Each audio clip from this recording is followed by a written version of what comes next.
To the casual viewer scrolling through their recommended feed, Eddy and Eddy is a simple show. It's a nostalgic blast of screeching sound effects, nonsensical scams, and a relentless, all-consuming quest for giant jawbreakers. It's a cartoon about being a kid, amplified to the point of absurdity. You'd probably just think, haha, jawbreaker go brr, and move on with your day. But what if I told you that beneath the kazoos and the painted on clubhouse signs, there lies one of the most compelling and frankly, one of the bleakest fan theories ever slapped onto a storyboard? Get comfortable, because we're about to explore the haunting idea that the cul-de-sac isn't a neighborhood at all. It's a form of purgatory, a waiting room for the souls of children who died throughout different eras of American history. Buckle up, because tonight we're taking a deep dive into the theory that Peach Creek is basically a kiddie limbo, and every single character is already RSVP'd as deceased. So let's start with the basics. The big flashing warning signs that something is deeply wrong in this supposed suburban paradise. First, and most glaringly, have you ever seen an adult, a single mom, a dad, a grandparent, or even a creepy mall Santa wandering around this place? No. All we ever see are disembodied arms that occasionally slam a door or hand out chores. The adults are completely ghosted out, their presence felt, but never seen. That's because this isn't a real town. It's a transitional plane of existence, and the kids are the only ones stuck in it. Then there's the environment itself. The sky is perpetually stuck in a summer sunset, a never-ending golden hour that never fades to night or breaks for a new day. Seasons don't change. The kids never age. Nobody ever hits puberty, and there's no sense of time passing at all. They are frozen, trapped in a single repeating loop of summer vacation. And the final, most chilling red flag? Their tongues. Notice how the kids' tongues are often colored blue, green, or purple. On the surface, it's just a quirky animation choice, but through the lens of this theory, it's a horrifyingly accurate depiction of post-mortem lividity. The settling of blood in the lower portion of the body after death causing a purplish-blue discoloration. 3 massive red flags, and as the theory goes on, 0 survivors. So if they're all dead, how do they get here? The theory suggests each kid, or group of kids, comes from a different time period, and their personalities and obsessions are direct reflections of their tragic ends. Let's start with Rolf, the farm kid who speaks in baffling old-world proverbs and treats modern life with a mixture of confusion and contempt. He talks like he time-warped from 1905 because that's likely when he died. Fans speculate he was the victim of a farming accident or some kind of livestock plague that wiped out his family and their livelihood. A grim combo platter of the early 20th century tragedy. His bizarre customs and obsession with honor are relics of a bygone era he can't let go of. And his animals? They aren't real. Their memories sent to therapy pets, spectral companions he's conjured to cope with his lonely afterlife. Poor dude's forever the exchange kid who can't figure out vending machines, trapped in a future he was never meant to see. Now jump ahead a few decades to Johnny 2x4 and his inanimate best friend, Plank. Their story feels rooted in the 1940s. Theories range from a blackout accident during World War II, maybe in the London Blitz, to a simple but fatal construction site mishap. Whatever the case, Plank was the last person who saw Johnny alive. Now in Purgatory, Johnny is stuck chatting to a 2x4 for all eternity, clinging to the only friend who was with him at the end. Every time the Eds slam a gate on him or he gets caught in some chaotic crossfire, it's just a subconscious replay of the moment the ceiling caved in or the world went dark. Next up is Naz, who gets a full flower child treatment. Her laid-back, dude-heavy lingo and groovy demeanor place her squarely in the 1970s. But behind the Valley Girl facade, the rumor is far darker. The theory posits she died in a house party fire. This explains her constantly shifting hair color, which flips between blonde and a reddish strawberry tone. It's not a fashion choice, it's the spectral fading in and out of burn marks. Her constant casual flirting isn't just a personality trait, it's a desperate search for connection. The one thing she lost and can no longer truly keep. She's eternally popular, but deeply alone. Then there's Kevin, with his bile green BMX and his bucket hat permanently fused to his head. His cynical attitude and jock-like aggression point to a late 80s or early 90s death. The theory? A no-helmet high-speed faceplant on the asphalt. He never takes that hat off because his soul still thinks it's the only thing holding his brains in. His whole identity is built around his bike and his image as cool, because that's the identity he died with. And every venomous dork he hurls at the Eds, it's just him screaming at the memory of his own mega jerk dad, projecting the abuse he endured in life onto his eternal neighbors. The most recent arrivals, the Fresh Graves, are Sarah and Jimmy. Their timeline is the early 2000s. Sarah's explosive, uncontrollable anger points to a sudden, violent end, perhaps a car crash. Jimmy, with his frail body, constant sniffles, and a retainer, represents a much slower, sadder death from a terminal illness like leukemia. In the cul-de-sac, they buddy up, forming an intense, codependent bond because shared trauma speedruns friendship. They protect each other because no one could protect them in life. In Jimmy's perpetually sickly state, it's a cruel joke. Purgatory gave the sick kid an endless supply of candy he can't even taste. And that brings us to the Eds themselves, the unholy trinity glued together by their shared dysfunction. The theory suggests they died at different times but are drawn together in this limbo. Ed, the lovable oaf, likely died first.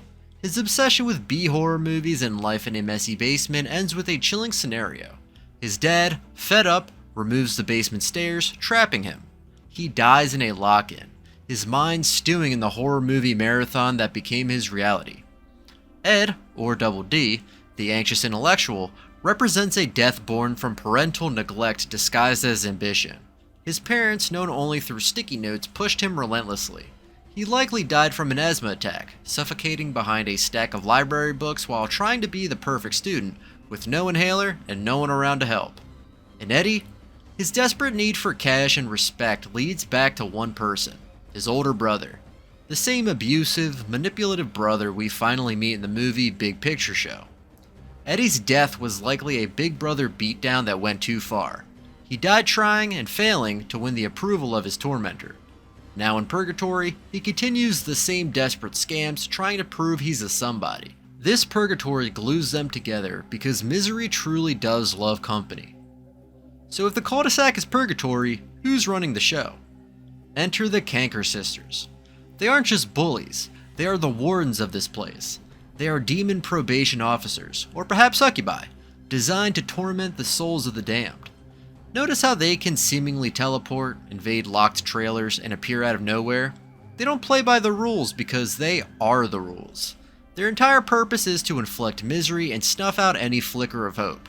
Every time the Eds get close to a victory, the Kankers show up to deliver a sloppy kiss torture session and drag them back down.